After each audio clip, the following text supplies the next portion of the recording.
Consigo entender o Rio de Janeiro como uma cidade homogênea, como uma cidade singular. Eu vejo o Rio como uma cidade plural.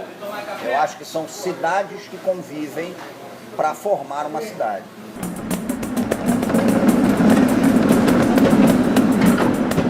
A rigor, você vai ver que o grande boom de formação dos subúrbios, ele se estrutura a partir de um recorte que tentou civilizar o centro da cidade do Rio de Janeiro em padrões europeus.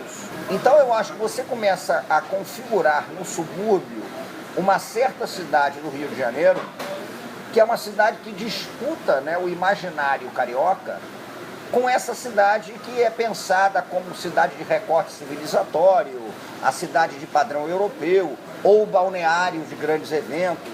Então o subúrbio, nesse sentido, e eu falo isso de uma forma muito provocativa, o subúrbio incomoda, O que é interessante, que as pessoas às vezes não percebem, é que a princípio esse Rio de Janeiro suburbano, ele é um Rio de Janeiro diferente daquele que sobe o morro. Porque com esse impacto das reformas urbanas, você tem um Rio que sobe o morro mesmo. O Rio dos descendentes de negros escravizados, etc. e tal. O subúrbio tem isso, mas o subúrbio também tem aquela baixa classe média, de trabalhadores proletarizados, etc. e tal, em que às vezes eu costumo dizer que nem são tão excluídos e carentes a ponto de ter que subir o morro, mas nem tem condições de se manter num centro da cidade ou em áreas de uma zona sul que começava a ser ocupada, cujo solo urbano era inviável para eles. Então você tem a formação dessa classe proletarizada suburbana, que é uma marca muito significativa da história do Rio de Janeiro. Não adianta também a gente embarcar no mito do carioca cordial, de que ser suburbano é bacana, é legal, porque o Rio é essa cidade. Esses mitos do carioquismo me incomodam muito. Tanto o mito do carioca litorâneo, como o mito do carioca suburbano maneiro, descolado e etc e tal. É o que eu insisto em dizer, eu acho que a cidade não é só um território em disputa. A memória sobre a cidade, a memória sobre o discurso da cidade, as narrativas que envolvem a cidade, elas também são disputadas o tempo inteiro. Então eu acho que é uma disputa sobre essa narrativa do subúrbio, que transita desde a imagem de um subúrbio triste, decadente, um depósito de gente, até um subúrbio que, desta tristeza, conseguiu criar laços de afetividade e de culturas associativas que são extremamente potentes no Rio de Janeiro. Eu acho que hoje você tem muita gente no subúrbio trabalhando com a perspectiva de uma cultura de rua. Você tem gente fazendo as coisas, gente que está mergulhando para dentro do subúrbio. Isso é uma coisa muito positiva, Por outro lado, eu não sei exatamente de que subúrbio a gente está falando. Porque se a gente pega os discursos mais frequentes sobre o subúrbio, eles transitam muito hoje entre Meier e Madureira.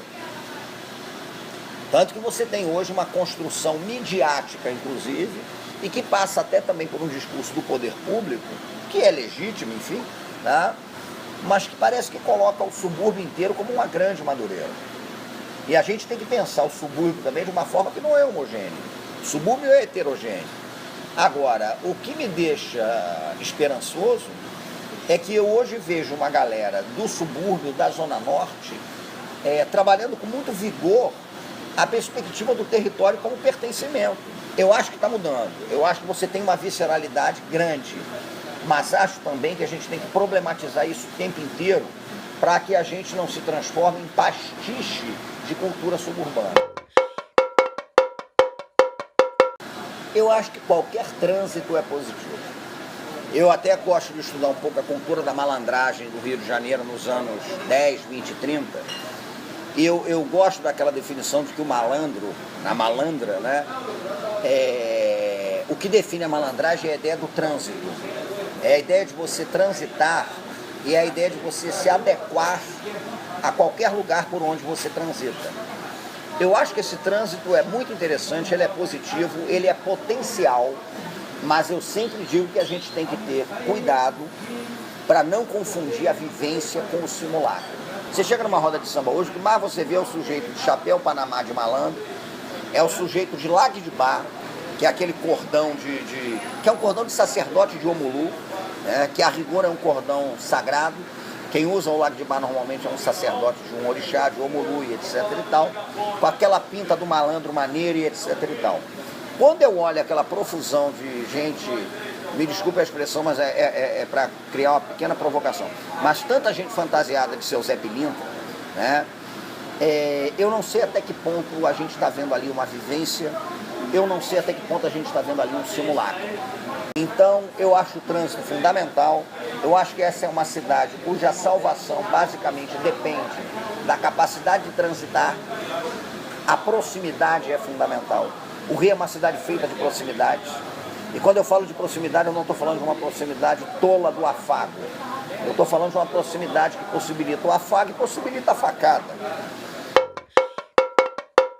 Eu acho que o trem é no Rio de Janeiro, ele é muito mais do que um meio de transporte.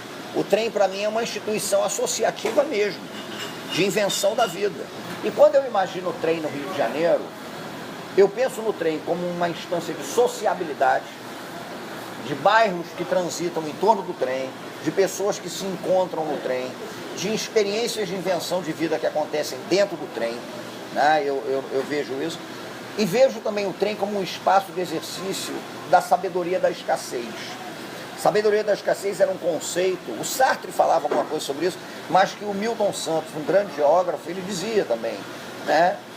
Na escassez você necessariamente tem que inventar a vida. Então a escassez produz sabedoria o tempo todo.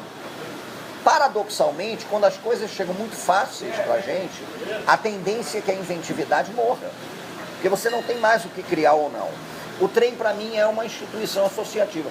Quando você me pergunta sobre o trem, eu digo que nenhuma resposta que eu te der é mais vigorosa do que o samba da Em Cima da Hora. Quando a Em Cima da Hora, no início dos anos 80, se não me engano, 84, ela vem com um samba chamado 33, o Destino do Dom Pedro II. É um samba que fala assim, vou tentar lembrar dele todo, mas fala assim, acho que o trem é isso.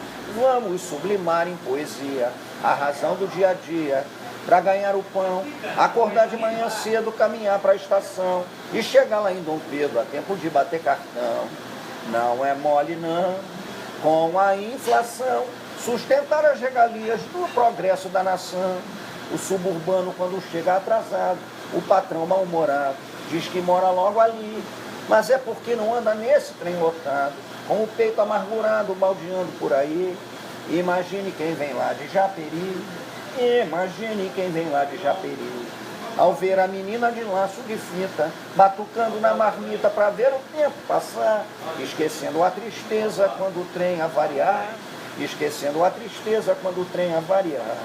E na viagem tem jogo de ronda, de dama, de rei, vendedores ambulantes e sambistas tiram onda de artistas no famoso 33. O trombadinha quase sempre se dá bem, o paquera apanha quando mexe com alguém. Não é tão mole andar de pingente no trem, não é tão mole andar de pingente no trem, não é tão mole andar de pingente no trem, não é tão mole andar de pingente no trem.